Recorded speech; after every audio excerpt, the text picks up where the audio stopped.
എന്താണ് പാപം? പാപം നമ്മൾ രാവിലെ കണ്ടു, ദേഹി മനുഷ്യൻ ചെയ്യുന്നതെല്ലാം പാപമാണ്. ആത്മാവിൽ ചെയ്യാത്തതെല്ലാം പാപമാണ്. അപ്പോൾ നമ്മൾ മിക്കവാറും ചെയ്യുന്നതെല്ലാം എന്താണ്? പാപമാണ്. നമ്മൾ വിധവമാർക്ക് വീട് വെച്ച് കൊടുക്കുന്നതും പാപമാണ്. ദേഹിയില ചെയ്യുന്നതെങ്കിൽ പാപമാണ്.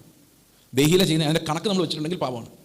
ചിലപ്പം അമ്മമാർ മക്കളോട് പറയത്തില്ല, 9 മാസം നിന്നെ ചുമന്ന് വളർത്തുകയാണ് ഞാൻ, കണക്കാ, പാപമാണ്. പാപം. അവനെ ഞാൻ എന്തോ ഒരു സപ്പോർട്ട് ചെയ്യുന്ന അറിയാവുന്ന ചോദിച്ചില്ല. അത് നിങ്ങൾ ചെയ്ത പ്രവൃത്തിയാണ്, സെൽഫ് പ്രവൃത്തികളാണ്, അത്തീലയാ, പാപമാണ്.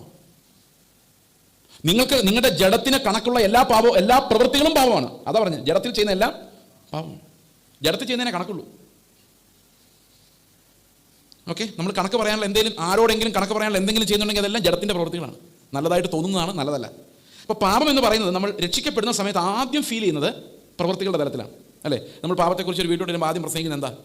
ആദ്യം പറഞ്ഞു കൊടുക്കുന്നത് എന്താ? കള്ളു കുടിക്കരുത്, സിഗരറ്റ് വലിക്കരുത്, അല്ലേ? ഭാര്യ ഇടിക്കരുത്, പിന്നെ കൂട്ടുകൂടി നടക്കരുത്, ഇതൊക്കെയല്ലേ പറയുന്നത്. പിന്നെ എന്തൊക്കെയാ പാപങ്ങൾ? ദേഷ്യപ്പെടരുത്, വഴക്കുണ്ടാക്കരുത്, പിന്നെ എക്സെട്ര എക്സെട്ര, ഇങ്ങനെയുള്ള കാര്യങ്ങൾ.